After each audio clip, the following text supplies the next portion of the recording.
33 jasad ditemukan terapung di atas aliran Sungai Mahakam, mengarah berlawanan arus seolah-olah sungai itu hendak mengembalikan rahasia yang pernah seseorang coba kubur dalam-dalam. Wajah-wajah pucat itu tampak kosong. Tangan mereka terikat rapat dengan tali nilon hijau, dan di leher masing-masing tergores sebuah lambang aneh berbentuk segitiga di dalam lingkaran. Diukir tajam seolah dilakukan dengan pisau tipis. Berita itu menyebar cepat di sepanjang perbatasan Indonesia-Malaysia, membuat seluruh wilayah Kalimantan Timur terguncang ketakutan. Tak seorang pun tahu siapa mereka, dari mana asalnya. Yang pasti, sejak hari itu air sungai berubah warna menjadi keruh tak wajar. Ketika tim investigasi Indonesia bekerja sama dengan kepolisian Malaysia di wilayah perbatasan, sebuah petunjuk mengerikan mulai terungkap. Semua korban ternyata adalah para pekerja yang pernah dijual secara ilegal dan sedang dalam perjalanan pulang ke rumah. Tapi siapa yang telah memulangkan mereka? Dan mengapa dengan tubuh tanpa nyawa pagi di bulan Mei, sinar matahari menari di permukaan Sungai Mahakam, memantul di antara perahu klotok nelayan desa Tanjung Lapis yang sedang berlabuh? Haris bin Tarmizi, nelayan tua yang seumur hidupnya menggantungkan diri pada sungai, tertegun ketika jaringnya tersangkut sesuatu berat.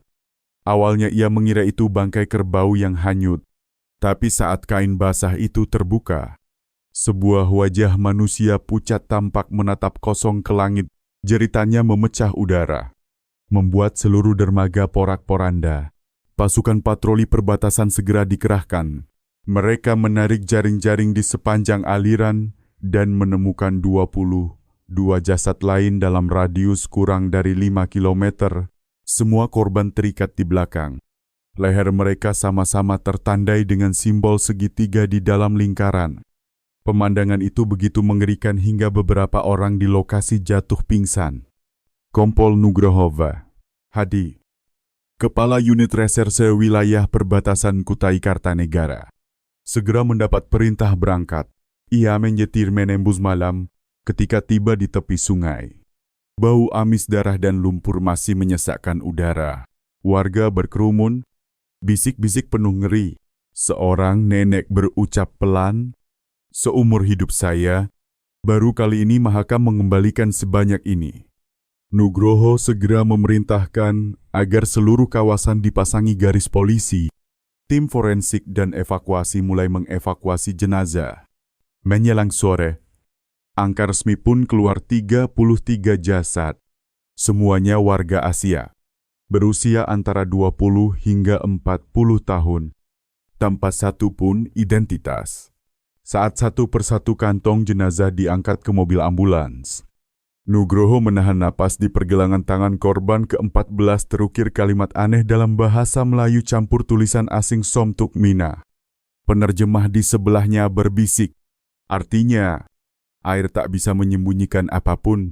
Malam itu, ketika Nugroho tengah menelusuri daftar orang hilang, laporan mendesak datang dari pihak Malaysia di sisi seberang perbatasan. Ditemukan pula sebuah kamp kerja yang telah lama ditinggalkan di pedalaman hutan Kutai Kartanegara. Penuh bekas kekerasan. Warga sekitar bersaksi pernah melihat beberapa truk membawa orang ke sana, tak satu pun yang kembali. Sebuah benang kelam mulai terbentuk, menautkan manusia. Kekerasan dan kematian. Nugroho tahu ini bukan sekadar kasus mayat hanyut, melainkan sebuah peringatan. Kamp itu terletak sekitar 30 km di utara Tenggarong. Di antara hutan lebat tempat orang-orang menyebutnya kamp bayangan malam. Mereka berkata tak ada yang berani mendekat setelah matahari terbenam, karena kadang terdengar deru mesin truk di tengah malam, padahal jalan masuk telah ditutup lama. Kompol Nugroho bersama tim investigasi Indonesia dan ASP Raslan dari Kepolisian Malaysia menembus jalan tanah yang berlubang-lubang. Ilalang menjulang setinggi lutut. Pintu gerbang kamp dari besi karatan tampak miring. Papan namanya rusak, hanya tersisa beberapa huruf samar kamp Ancar 4. Di dalam, deretan bangunan beratap seng berkarat berdiri kompang camping. Dindingnya penuh lubang dan bekas jelaga hitam jejak malam pelarian yang kacau. Ketika tim forensik membuka pintu bangunan ketiga, bau busuk menyengat menyeruak. Di dalam, ranjang-ranjang besi bertumpuk. Masih ada tali plastik pengikat di beberapa kasur. Pakaian kompang camping berserakan bersama lembaran kertas bertulisan bahasa Indonesia, Mandarin, dan Melayu. Salah satunya terkoret dengan tulisan kasar "Jangan percaya mereka". Jalan pulang cuma satu. Raslan menatap Nugroho. Tempat ini dulunya kamp kerja yang dikelola jaringan investasi palsu. Mereka merekrut orang Indonesia, Laos, dan Thailand untuk kerja digital. Padahal semua ditahan, paspor disita, dipaksa kerja di perjudian daring. Nugroho mengerutkan dahi. Jadi 33 korban itu para pekerja yang dibunuh. Raslan mengangguk pelan. Mungkin, tapi aneh, kalau hanya untuk menghilangkan jejak, kenapa mayatnya dibiarkan hanyut melawan arus di ruang administrasi lama? Nugroho menemukan sebuah komputer yang sudah dihancurkan. Namun hard disknya masih utuh. Tim teknis membawanya untuk dianalisis, dan dari situ mereka menemukan ratusan rekaman kamera keamanan kelompok orang digiring masuk ke kamp. Dipaksa menandatangani kontrak. Dipukuli bila menolak. Rekaman terakhir menunjukkan seorang pria berjaket hitam, memakai topeng putih polos tanpa ekspresi. Suaranya berat, seakan melalui penyaring. Ia berbicara dalam campuran bahasa Melayu dan Indonesia. Siapa yang melarikan diri akan pulang ke rumah. Tapi ingat, Mahakam akan menagihnya kembali. Setelah itu layar mendadak gelap. Keesokan harinya, Nugroho dan Raslan kembali ke lokasi dan menemukan sebuah karung besar di bawah tangki air. Di dalamnya tersimpan puluhan paspor hangus, semuanya milik warga Indonesia dengan kap keluar dari PLBN Entikong 7 bulan lalu. Salah satu masih terbaca jelas Beni Tansyah, 31 tahun, Kota Balikpapan, Nugroho terdiam. Nama itu ada dalam daftar orang hilang yang dilaporkan keluarganya bulan Februari, lalu pergi untuk bekerja sebagai online marketing di Samarinda dan tak pernah kembali. Nugroho menatap keluar jendela. Matahari senja menimpa aliran Mahakam yang tenang, seolah sungai itu tengah berbisik sesuatu. Ia tahu, ini bukan sekadar perdagangan manusia, ini adalah sistem besar. Dikendalikan oleh seseorang di balik topeng putih. 4 hari setelah Kam di Tenggarong diperiksa, sebuah video anonim dikirim ke surel resmi kepolisian. Tanpa nama pengirim, tanpa jejak alamat IP, hanya judul pendek mereka yang belum dikembalikan. Nugroho dan Raslan menatap layar saat video dimulai. Sebuah ruangan gelap, cahaya neon berkelap-kelip, 3 orang berlutut terikat, kepala tertunduk. Di belakang mereka berdiri sosok tinggi berjubah hitam dan bertopeng putih halus tanpa wajah. Suaranya serak namun jelas. Seperti melalui alat pengubah suara. Kalian ingin mencari kami 33 itu hanya permukaan. Sungai telah memilih mereka. Jangan menyelam lebih dalam, atau Mahakam akan menelan sisanya. Layar menutup dengan simbol segitiga di dalam lingkaran identik dengan tanda di leher para korban. Raslan meninju meja. Bajingan itu sedang menantang kita. Nugroho tetap tenang, memperbesar citra video. Di belakang sosok bertopeng tampak tirai merah marun dengan logo samar bertuliskan Golden Lake Tech Park. Ia menatap Raslan. Nama ini terdengar familiar. Raslan merenung. Di Samarinda ada kompleks bernama begitu. Katanya sudah tutup setahun lalu karena pencucian uang, tapi bisa jadi hanya ganti nama, atau sebenarnya tak pernah berhenti. Nugroho menarik napas berat. 2 hari kemudian mereka berangkat ke lokasi Golden Lake, bangunan 7 lantai di tepi sungai. Kacanya berdebu, pintunya terkunci rapat. Seorang penjaga tua bernama Pak Suhud bercerita gemetar. Tiap malam ada truk datang, tapi tak pernah ada yang keluar. Saya cuma dengar tawa orang dan bunyi ketikan, seperti ratusan orang kerja di dalam. Nugroho bersama tim mendobrak masuk. Di dalam, Bukan kasino, melainkan pusat teknologi besar. Ratusan komputer menyala menampilkan situs-situs judi daring. Kode program berderet di layar. Di tengah ruangan, sebuah panggung kecil berdiri dengan tirai merah, marun yang sama persis seperti dalam video. Di gudang belakang, mereka menemukan puluhan kotak bertanda peralatan kantor. Saat dibuka, isinya ribuan paspor dari berbagai negara Asia Tenggara, Indonesia, Thailand, Myanmar, Filipina. Setiap paspor bertanda titik merah di halaman terakhir. Tiba-tiba, seorang teknisi berlari. "Komandan, ada yang mengakses sistem ini dari jarak jauh," kata sandinya sedang diganti. Nugroho segera memerintahkan pemutusan listrik seluruh lantai. Namun hanya beberapa detik sebelum koneksi terputus, semua layar menyala bersamaan. Menampilkan kalimat orang bertopeng tak pernah menetap di satu tempat. "Kalian menuju arah benar, tapi di waktu yang salah." Malam itu, di kamar hotelnya, Nugroho menerima pesan anonim di ponselnya. "Ingin tahu siapa di balik semua ini? Carilah perempuan bernama Malisa. Dia pernah menjadi salah satu dari kami." Nama itu membuatnya termenung lama. Seorang saksi hidup bisa jadi kunci pembuka seluruh kasus. Atau mungkin jebakan mematikan. Keesokan paginya, Nugroho dan Raslan berangkat ke Balikpapan. Tempat pengirim pesan mengatakan Malisa bersembunyi. Sungai Mahakam membentang jauh di kejauhan, memantulkan cahaya pagi seperti ribuan mata yang mengawasi. Balikpapan, kota yang dulu riuh dengan lampu dan musik, kini sunyi pasca pandemi. Namun di antara deretan bangunan tua, beberapa kafe masih buka.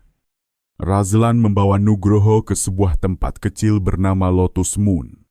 Milik kenalannya, kafe itu sepi. Hanya ada beberapa pelanggan lokal. Di sudut terdalam duduk seorang perempuan berjaket abu. Topinya menutupi hampir seluruh wajah.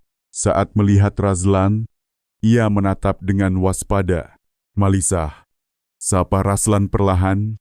Ia mengangguk pelan. Suaranya gemetar. "Kupikir tak ada lagi yang mencariku." Nugroho meletakkan kartu identitas di meja. "Saya Kompol Nugroho, Reserse Indonesia.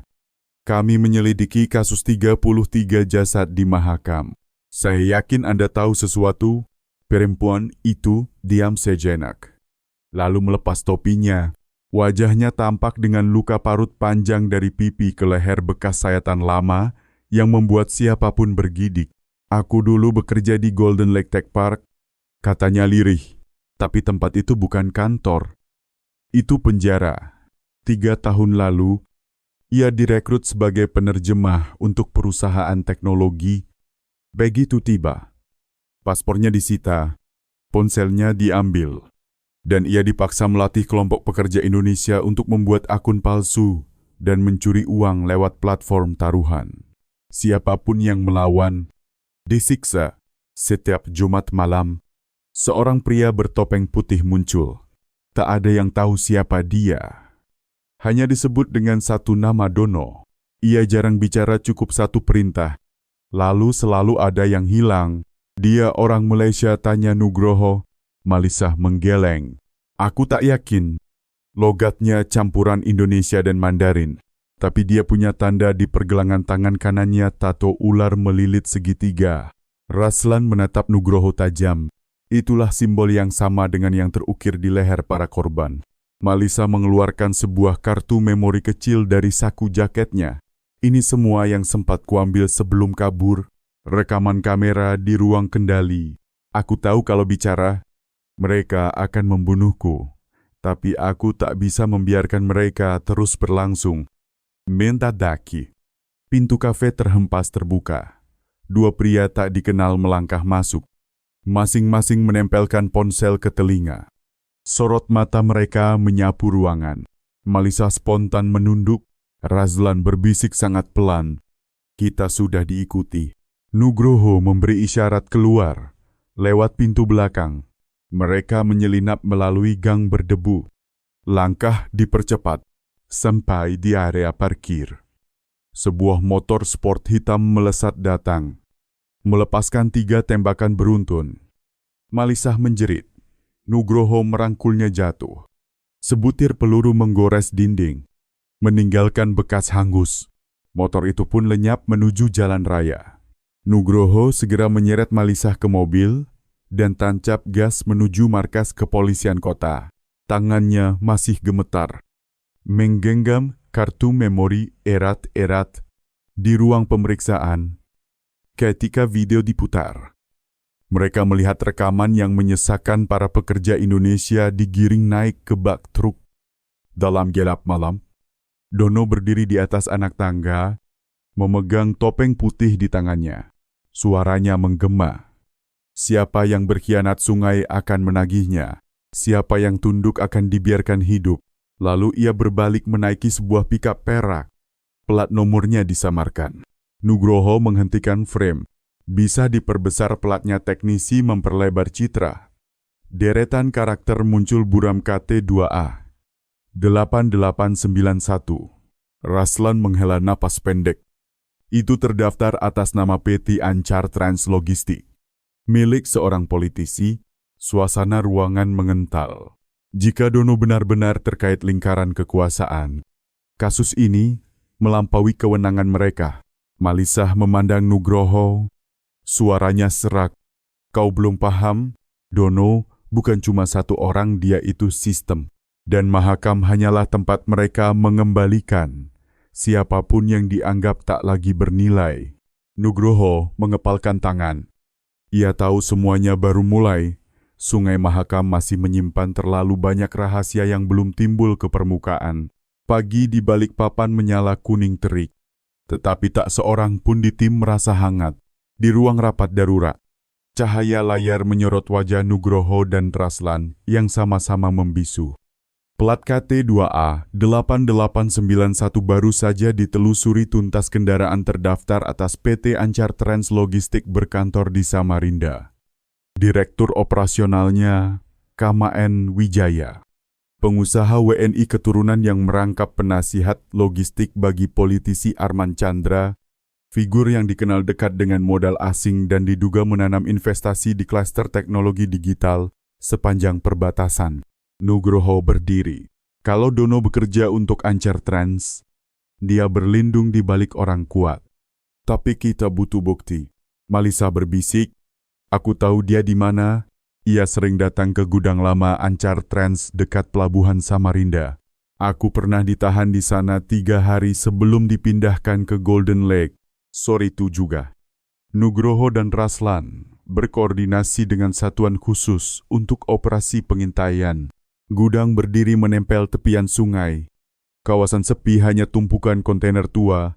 Mereka berpencar mengambil posisi. Saat senja turun, sebuah pikap perak datang. Pelatnya persis KT2A 8891. Nugroho mengamati lewat teropong. Seorang pria sekitar 40 tahunan turun ke meja putih. Dan pada pergelangan tangan kanannya tampak tato ular melilit segitiga. Dada Nugroho mengencang. Dono. Beberapa pria lain ikut turun. 3 orang berbaju rapi menggotong peti besar. Mereka membuka pintu gudang, mendorong peti ke dalam. Dari celah, Nugroho melihat deretan komputer rapat. Kabel menjalar di langit-langit persis sistem di Golden Lake. Salah seorang membuka peti, di dalamnya ponsel, paspor, dan setumpuk foto orang Indonesia. Nugroho memberi aba-aba bersiap, tetapi Raslan menahan lengannya. Tunggu, dia bukan penjahat biasa. Kalau kita melepaskan tembakan sekarang, para pelindung politiknya akan bersih-bersih jejak sebelum kita kembali. Mereka memutuskan membiarkan mata tetap mengawasi. Malam itu, ketika Dono meninggalkan gudang, Nugroho membuntuti dengan motor. Pikap itu menelusuri jalan tepi sungai, menuju pinggiran Samarinda. Tiba-tiba berbelok masuk sebuah kompleks villa bertembok tinggi. Gerbang besi dijaga ketat, papan nama di depan Yayasan Dara. Pusat Dukungan Tenaga Kerja Digital, Nugroho Mendeses. Pusat dukungan lebih mirip tahanan. Ia mengirim koordinat ke Raslan, lalu bersembunyi di balik bayang. Dari Selapagah, Tampak barisan orang digiring menunduk. Tangan terikat, Dono berdiri di sisi Arman Chandra. Keduanya berjabat tangan sambil tersenyum. Nugroho mengangkat kamera. Memotre bertubi-tubi. Belung sempat menyimpang. Terdengar denting logam di belakang. Seseorang muncul, seorang pengawal telah melihatnya. Teriakan dalam bahasa Melayu menggema. Moncong senyata menuding. Nugroho menyelam ke semak. Meluncur menuruni lereng. Peluru menggores bahunya. Hangat merembes. Ia menggenggam kamera erat. Terjun ke bibir sungai. Malam cepat menutup. Ia menyelinap ke sebuah perahu kecil yang tengah terikat. Deru mesin mobil kejar perlahan memudar. Ia membuka ponsel hendak menghubungi Raslan, tak ada sinyal. Saat menoleh, sosok seseorang sudah duduk di dalam perahu Malisa. Tatapannya cemas. Aku tahu kau bakal datang ke sini, tapi seharusnya tidak. Mereka sudah menandai kau. Bagaimana engkau tahu aku di sini? Aku punya orang di dalam, tapi sekarang dia juga diburu. Ia mengeluarkan amplop tersegel dan menyodorkannya. Di sini ada daftar pengiriman manusia lintas 2 negara. Nama asli Dono juga terkantum. Tapi kalau engkau membukanya, tidak ada jalan pulang. Angin sungai bergerak pelan, perahu bergoyang mengikuti arus. Nugroho meraih amplop itu. Rasa dingin merayap di punggung. Ia membukanya, selembar kertas bertuliskan 3 baris Direktur Operasional KMN Wijaya. Operator lapangan Dono nama samaran. Kontak keuangan N, V, H. Inisial N, V, H. Pas dengan nama Nugroho V, Hadi, Nugroho menatap Malisa. Cehentak, kau yakin ini benar? Ia mengangguk. Mata sayu. Mereka memakai namamu untuk mengalirkan uang. Ada seseorang di level lebih tinggi yang meminjam identitasmu mungkin untuk menjadikanmu bidak berikutnya di aliran Mahakam. Suara mesin kapal patroli terdengar dari jauh. Cahaya sorot menebas permukaan air. Nugroho menggenggam amplop. Suaranya tegas. Kalau begitu, kita bongkar semuanya, berapapun banyaknya jenazah yang pernah disembunyikan sungai ini. Keesokan paginya, Samarinda diguyur hujan deras. Rintik menghantam atap seng, bercampur klakson dan pengeras suara jalanan. Namun, di kamar sewa kecil milik Nugroho, suasana menegang dan pekat. Di meja, amplop dari Malisa tergeletak, bukti yang bisa meruntuhkan jaringan lintas negara atau jebakan yang membuatnya tak pernah kembali. Ia menyalakan laptop, mengakses sistem internal, tercantum jelas dalam daftar transaksi pengiriman dana dari luar negeri ke Indonesia. Nama Nugroho V dimungkulai 6 kali, tiap beberapa bulan sekali, total sekitar 45 miliar rupiah, selalu diberi catatan dukungan relokasi tenaga kerja digital. Nugroho tahu itu bukan bantuan, itu tebusan manusia. Saat itu juga ponselnya berdering Raslan. Suaranya rendah tegang. Grow. Dengar baik-baik. Unit internal kepolisian baru saja menerima perintah menahanmu. Mereka bilang engkau terkait aliran dana Ancar Trans. Cepat sekali. Gumam Nugroho. Tatapannya tetap ke layar. Aku sudah coba menahan, tapi hotel tempatmu menginap semalam sudah dipasangi garis polisi. Ada laporan kau hendak kabur. Nugroho tertawa miris. Mereka mau menjadikanku kambing hitam. Ia menyambar hard disk dan amplop, lalu mengintip lewat tirai. 2 mobil polisi berhenti 2 rumah dari tempatnya. Tak ada waktu. Ia menuruni tangga. Melebur ke Kiramayon Pasar. Malisa sudah menunggu di sudut gelap. Topi dan masker menutup wajah. Aku dengar kabarnya mereka mencarimu di mana-mana. Aku butuh seseorang yang bisa membuktikan transaksi itu bukan buatanku. Ada 1 orang Sarah, mantan akuntan PT Ancar Trans Logistik. Dia tahu pola cuci uang Dono. Tapi setelah Kam di Tenggarong digerebek, dia lari ke Sangatta. Nugroho mengangguk. Mereka melaju ke barat.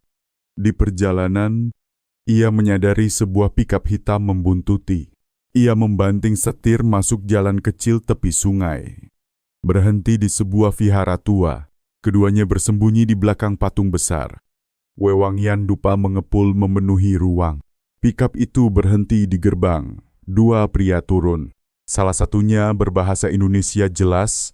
Dia membawa hard disk. Ambil kembali apapun caranya. Langkah kaki mendekat. Malisa berbisik. Orang-orang Dono, kalau mereka dapat kamu, kau akan hilang seperti yang lain. Nugroho meraih botol minyak lampu. Melemparkannya ke dinding. Kaca pecah. Azab membubung.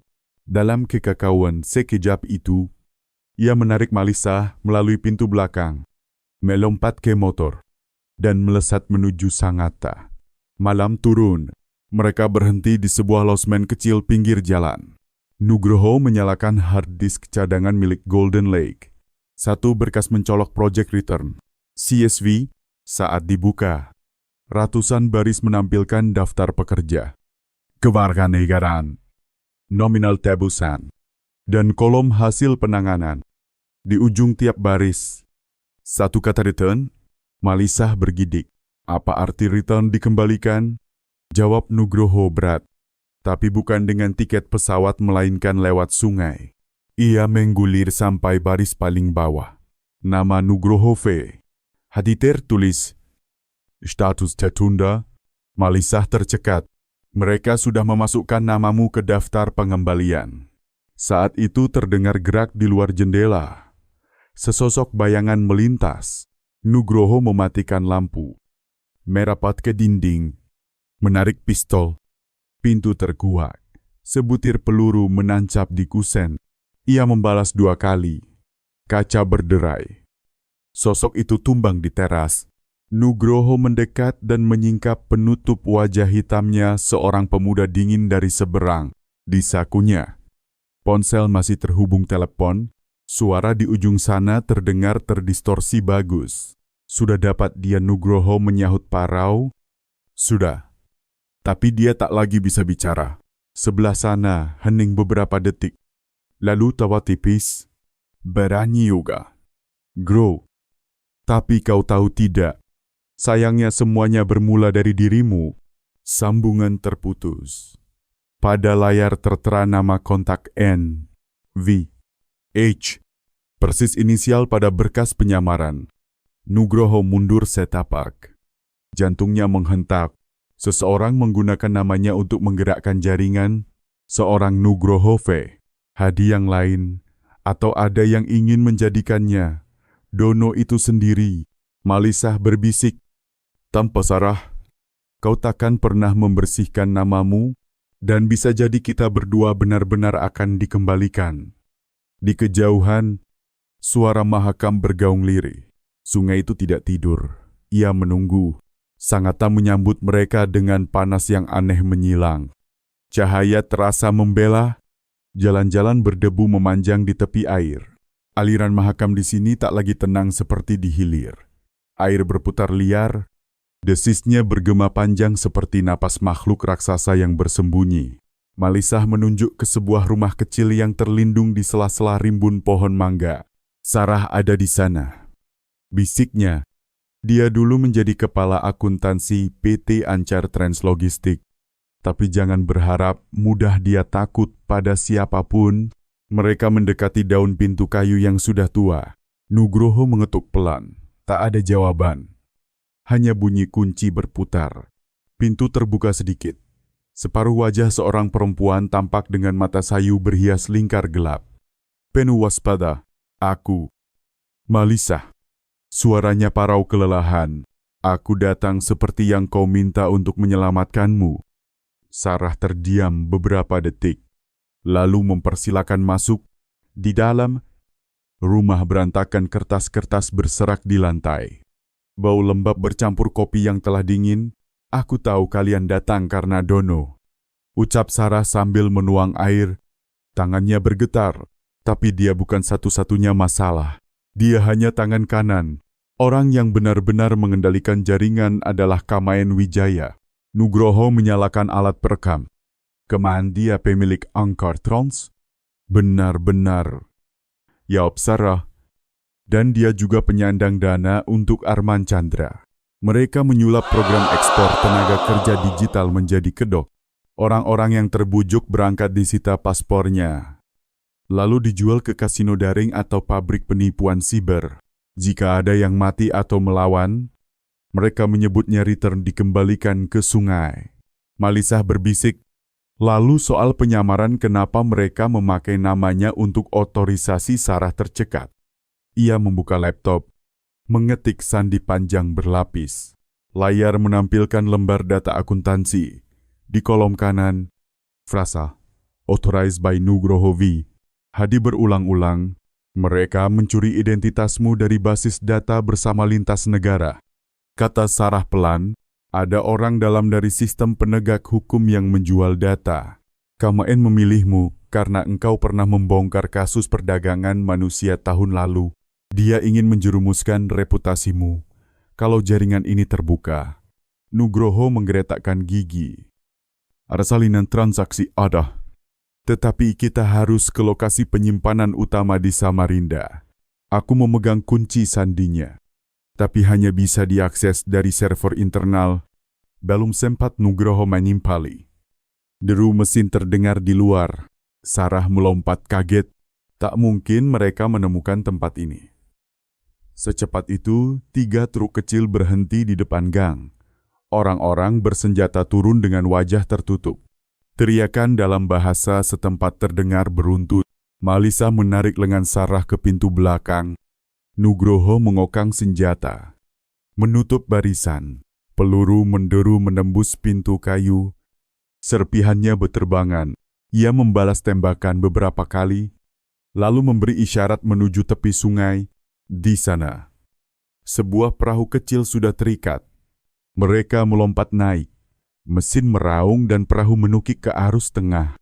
Di belakang, api menyala dari rumah Sarah. Gulungan asap hitam merayap ke langit sambil mengemudikan perahu. Sarah menangis. Mereka ingin menghapus jejak semua dokumen di sana adalah bukti. Nugroho menenangkan. Tak apa, kita masih punya kau dan kunci sandi. Mendadak, sebuah kapal besar melintang di depan. Memitus jalur. Di haluan berdiri seorang pria berjas putih. Tanpa topeng, rambut peraknya tersisir rapi. Pada pergelangan tangan kanannya tampak tato ular melilit segitiga.